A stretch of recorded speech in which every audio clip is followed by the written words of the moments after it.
سب یہ کہتے ہیں کہ ظلم نہیں ہونا چاہیے، سب یہ کہتے ہیں کہ انسان کو آزادی ملنی چاہیے، سب یہ کہتے ہیں کہ انسانوں کو بولنے کی بھی اور قدم اٹھانے کی بھی آزادی ہونی چاہیے، لیکن جب اس کی مصادیق کا تعین کرنا پڑتا ہے تو اس وقت ہر ظالم اپنے اینگل سے انسانوں کو انہی میٹھے الفاظ کے پردے میں چھپ کر دھوکہ دیتا ہے اور کوشش کرتا ہے کہ اس کا ظلم محفوظ رہے اور مظلوم اس کے خلاف نہ بولے۔ آج بھی ایسا ہی، آج اگر یہی چیز اس کی طرف پلٹائی جائے تو وہ فوراً بڑک اٹھتا ہے کہ یہ ظلم ہے، یہ زیادتی ہے۔ عام طور پر حکمرانوں میں یہ بیماری ہوتی ہے، عام طور پر طاقتوروں میں یہ بیماری ہوتی ہے۔ جس طرح سے حکمرانی طاقت ہے اسی طرح سے اگر کوئی کسی علاقے کا وڈیرا ہے تو اس میں بھی طاقت ہے اور یہ طاقت کا نشہ ہے۔ اگر کوئی کسی علاقے کا فرض کرے سرمایہ دار ہے تو اس کا بھی یہی مسئلہ ہے، اس لیے یہ سرمایہ اس کی طاقت ہے۔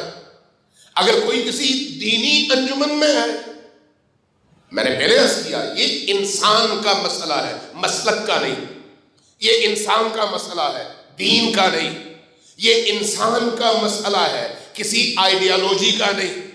اس لیے انسان اگر انسان ہے تو اس طرح کے مسائل وہاں پر ہیں۔ اب اس انسان کی فطرت اگر زندہ ہو تو اندر سے اس کو تنگ کرتی ہے، لیکن اگر فطرت مر جائے تو غلط کام بھی کرے گا اور غلط کام پر اڑا بھی رہے گا۔ لہذا یہ نہ سوچیں کہ لباس پہن لینے سے انسان بنتا ہے، کبھی بھی نہیں بنتا۔ یہ نہ سوچیں کہ اچھی باتیں کر لینے سے انسان بنتا ہے، کبھی بھی ایسا نہیں ہے۔ یہ نہ سوچیں کہ کوئی شخص اگر پہلی صف میں نماز پڑھتا ہے تو وہ بہت اچھا انسان ہے، کبھی بھی ایسا نہیں ہے۔ یہ دلیل اچھائی کی نہیں ہے، یہ اچھائی کی دلیل نہیں۔ یہ بھی نہ سوچیں کوئی شخص پہلی محرم سے سیاہ لباس پہن لے تو وہ بڑا ہی مومن ہے، نہیں، ایسا کبھی بھی نہیں ہے۔ یہ نہ سوچیں کوئی شخص بہت زور سے ماتم کرتا ہو تو سمجھ لیں بہت اچھا انسان ہے، نہیں، یہ کوئی اچھائی کی دلیل نہیں ہے۔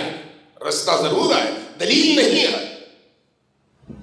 امتحان جب ہوتا ہے اور اس امتحان میں حق اور باطل میں سے کسی ایک کا انتخاب کرنا پڑتا ہے تو وہاں پر پتہ چلتا ہے کہ کون کیسا ہے۔